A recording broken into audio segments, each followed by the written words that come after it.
Halo teman-teman, dalam video kali ini saya akan membahas tentang analisis variansi dua arah dan ANOVA dua arah dengan interaksi. Analisis variansi atau ANOVA dua arah digunakan apabila diketahui variabel bebas atau variabel faktor berjumlah lebih dari satu. Kita membagi variasi total ke dalam dua kategori, variasi antara perlakuan dan variasi di dalam perlakuan. Kita juga menyebut variasi dalam perlakuan sebagai kesalahan variasi acak. Dengan kata lain, kita hanya mempertimbangkan dua sumber variasi yang terkait dengan perlakuan dan perbedaan acak. Manfaat dari mempertimbangkan faktor lainnya adalah kita dapat mengurangi variansi kesalahan, yakni jika kita dapat mengurangi penyebut dari F statistik atau mengurangi variansi kesalahan atau SSE-nya secara lebih langsung. Nilai F akan menjadi lebih besar, menyebabkan kita untuk menolak hipotesis mengenai rata-rata perlakuan yang sama. Dengan kata lain, jika kita mampu menjelaskan lebih banyak mengenai variansi, maka kesalahannya akan lebih sedikit. Nah, berikut ini ada contoh soal bagaimana metode untuk menyelesaikan analisis variansi dua arah. Berikut ini pertanyaannya. Pada tingkat signifikansi 0,5, apakah terdapat perbedaan rata-rata waktu perjalanan melalui keempat rute? Jika kita menghapus pengaruh dari pengemudi, apakah terdapat perbedaan rata-rata perjalanan? Untuk memulai, kita mengadakan uji hipotesis menggunakan ANOVA satu arah. Hipotesis 0 dan hipotesis alternatif untuk membandingkan rata-rata waktu perjalanan melalui keempat rute adalah sebagai berikut. Terdapat 4 rute sehingga derajat kebebasan untuk pembilangnya adalah 3. Terdapat 20 pengamatan sehingga derajat kebebasan pada penyebutnya adalah 16. Dengan tingkat signifikansi 0,05, nilai kritis F sebesar 3,24. Kaidah keputusannya adalah menolak hipotesis 0 jika nilai hitung F lebih besar dari 3,24. Sehingga kita menyimpulkan tidak terdapat perbedaan rata-rata waktu perjalanan melalui keempat rute. Tidak ada alasan untuk memilih salah satu dari rute-rute tersebut lebih cepat daripada lain. Tapi jika kita mempertimbangkan pengaruh dari beberapa pengemudi, hal ini akan memungkinkan kita untuk mengurangi SSE-nya, yang akan mendorong nilai F yang lebih besar. Pada kasus ini kita umpamakan pengemudi sebagai variabel penghalang dan menghapus para pengemudi dari SSE-nya yang akan mengubah rasio F untuk variabel perlakuan. Nah, kita perlu menentukan penjumlahan kuadrat akibat penghalangnya. Dalam ANOVA dua arah, penjumlahan kuadrat akibat penghalangnya diperoleh melalui rumus SSB berikut ini. Nah, jadi kita menjumlahkan waktu perjalanan bagi seluruh pengemudi yang berjumlah 20 dan kita bagi dengan 456 menit, yaitu waktu perjalanannya. Nah, kita mendapatkan hasil rata-rata masing-masing pengemudi adalah 19,5 menit, ada 21 menit, ada 22,5 menit, ada 24,75 menit, dan 26,25 menit. Rata-rata keseluruhannya adalah 22,8 menit. Nah, ini dia tabel waktu perjalanan dari Starbreak ke Warren yang sudah dilengkapi dengan jumlah pengemudi dan rata-rata pengemudinya. Dengan menggantikan informasi tabel tersebut ke dalam rumus SSB, kita mendapatkan penjumlahan kuadrat terkait dengan para pengemudinya atau variabel penghalangnya berjumlah 119,7. Sekarang kita akan menghitung SSE-nya. Nah, cara memperoleh SSE-nya melalui rumus berikut ini. SSE sama dengan total SS kurang dengan SST kurang SSB. Kita mendapatkan hasil 36,7. Jadi SSE-nya adalah 36,7. Nilai untuk berbagai komponen dari tabel ANOVA dihitung sebagai berikut. Nah, ini dia tabel yang sudah kita hitung. Nah, di sini ada perlakuannya 72,8, di sini ada penghalang atau pengemudinya, di sini ada SSE-nya atau kesalahannya. Nah, derajat kebebasannya yang sudah kita hitung di awal tadi, yaitu K dikurang 1 sama dengan 4 dikurang 1, jadi derajat kebebasannya adalah 3. Nah, jadi setelah ini kita seharusnya mengurangi SNSM-nya. Nah, dengan menggunakan tingkat signifikansi 0,5, nilai kritis F kan tadi sudah disebutkan 3,49. Nah, hipotesis 0 bahwa rata-rata waktu pada keempat rute yang sama ditolak jika rasio F melampaui 3,49. Nah, di sini untuk melihat apakah rasio F-nya melampaui atau tidak, kita menggunakan rumus F sama dengan MST per MSE. Nah, MST-nya atau kuadrat rata-rata perlakuannya tadi dilihat di tabel ini adalah 24,27. Nah, kita bahagi dengan MSE-nya atau rata-rata dari kesalahannya yaitu 3,06. Nah, mendapatkan hasil 7,93. Jadi hipotesis nolnya ditolak dan hipotesis alternatifnya diterima.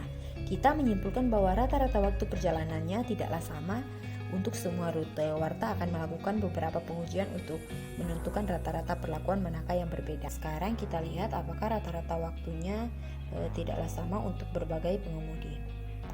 Nah, kita lihat rasio F-nya melalui rumus F sama dengan MSB per MSE. Nah, MSB-nya kita lihat di tabel penghalangnya, rata-rata penghalangnya yaitu 29,93. Kita bahagi dengan MSE-nya yaitu kuadrat rata-rata dari kesalahan yaitu 3,06. Jadi kita mendapatkan hasil 9,78. Nah, jadi hipotesis nolnya ditolak dan hipotesis alternatifnya diterima. Rata-rata waktunya tidaklah sama untuk berbagai pengemudi. Jadi manajemen Warta dapat menyimpulkan menurut hasil-hasil sampel bahwa terdapat perbedaan pada rute dan pada pengemudi. Interaksi adalah pengaruh dari suatu faktor terhadap variabel respons yang berbeda bergantung pada nilai dari faktor lain. Pada bagian sebelumnya kita mempelajari pengaruh terpisah atau saling bebas dari dua variabel rute menuju kota dan pengemudi terhadap rata-rata waktu perjalanan. Ketika kita menggunakan ANOVA dua arah untuk mempelajari interaksi, daripada menggunakan perlakuan dan penghalang, kita sekarang menyebut kedua variabel dengan faktor. Interaksi terjadi jika gabungan dari kedua faktor memiliki beberapa pengaruh terhadap variabel yang diteliti. Selain pada setiap faktor itu sendiri, kita menyebut variabel yang diteliti sebagai variabel respons. Ilustrasi sehari-hari mengenai interaksi adalah pengaruh diet dan latihan terhadap berat badan. Salah satu cara untuk mempelajari interaksi adalah dengan melakukan plot rata-rata faktor di dalam grafik yang disebut plot interaksi. Nah, uji hipotesis untuk interaksi. Tahap berikutnya adalah melakukan uji statistik untuk menyelidiki lebih lanjut kemungkinan pengaruh interaksi. Berikut ini adalah ketiga hipotesis tersebut. Setiap hipotesis tersebut diuji menggunakan statistik F seperti biasa. Perhitungan untuk faktor penjumlahan kuadrat sangat serupa dengan SST dan SSB seperti yang dihitung sebelumnya. Nah, rumus SSI di bawah ini adalah rumus untuk penjumlahan kuadrat akibat interaksi. Nah, ketika Anda memiliki SSI, maka SSE-nya diperoleh sebagai berikut.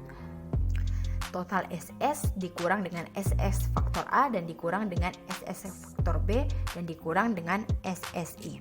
Kajian kita mengenai ANOVA dua arah dengan interaksi menunjukkan kekuatan analisis statistik. Peningkatan pemahaman mengenai pengaruh interaksi sangatlah penting dalam berbagai penggunaan, dari bidang keilmuan seperti pertanian dan kendali mutu hingga bidang manajerial seperti manajemen sumber daya manusia dan persamaan gender pada penilaian performa dan gaji. Nah, sekarang ini saya akan memberikan latihan soal untuk kalian kerjakan. Jawabannya nanti akan saya perlihatkan di akhir video nanti. Selamat mengerjakan.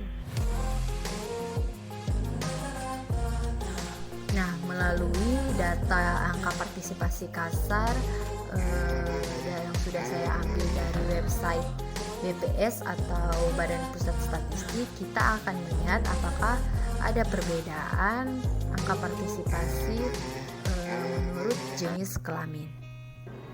Nah, jadi setelah kita masuk ke dalam program SPSS ini, kita ketik variabel view yang ada di pojok bawah di sebelah data view. Nah, untuk kolom name ini kita akan isi sesuai data yang sudah saya ambil dari website BPS atau Badan Pusat Statistik. Nah, ini adalah data dari angka partisipasi kasar atau APK. Jadi untuk kolom name di SPSS tadi kita akan isi dengan angka, jenis kelamin, dan juga tahunnya. kolom name ini kita isi dengan angka,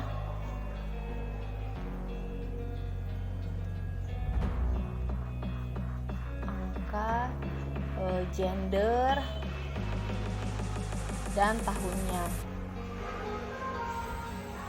Nah, untuk type dan weight ini tidak usah diganti lagi, tapi untuk desimal kita akan ganti dengan 0.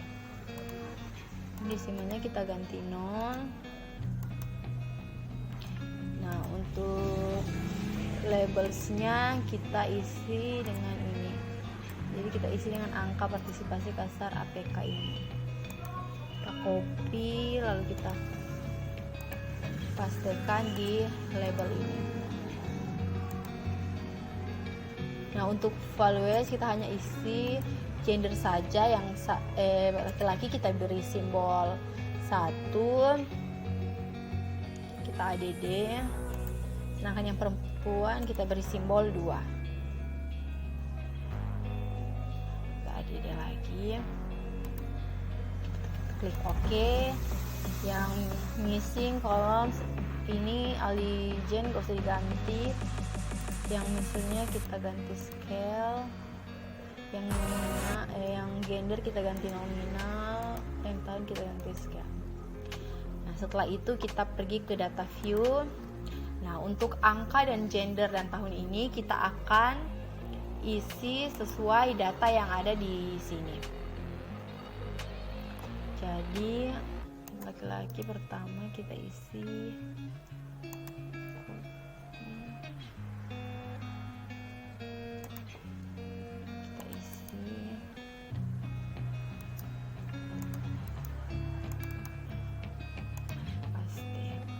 Nah, untuk seterusnya kita isi seperti tadi. Setelah semua data sudah diisi di masing-masing kolom, kita klik Analyze. Setelah itu kita klik General Linear Model. Kita pilih Univariate. Untuk angka kita masukkan ke dependent variable, sedangkan gender dan tahun kita masukkan ke fixed vectors. Kita tekan plot, gendernya kita masukkan ke horizontal axis, lalu kita ADD, tahunnya pun kita masukkan ke horizontal axis, setelah itu kita ADD. Nah, untuk gendernya kita masukkan lagi ke horizontal axis dan tahunnya kita masukkan ke spread lines, kita ADD. Setelah itu kita klik continue. Setelah itu kita klik option descriptive, statistiknya kita centang, estimatesnya kita centang, homogennya kita centang, dan spread phase level plotnya kita centang. Nah, di sini sudah ada significance levelnya 0,5 dan confidence intervalnya 95,0%. Kita klik continue, habis itu OK.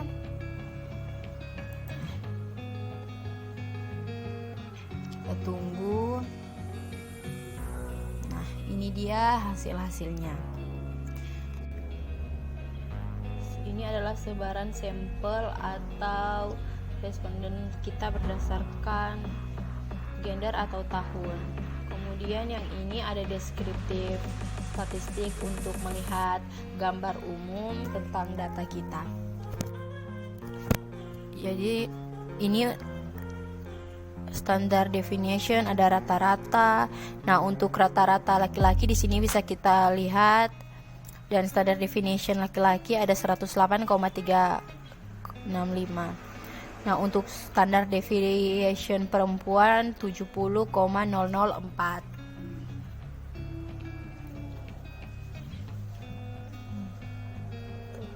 Berikutnya ada ini adalah uji Levin untuk melihat apakah variansnya sama atau tidak.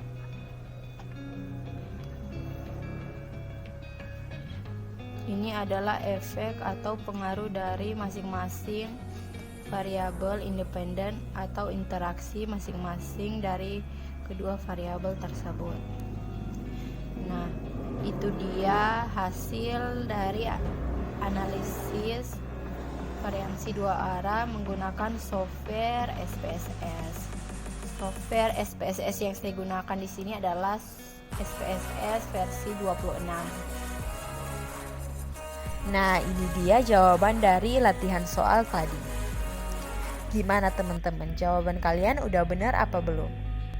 Kalau udah benar, berarti kalian udah mengerti ya materi yang saya jelaskan tadi.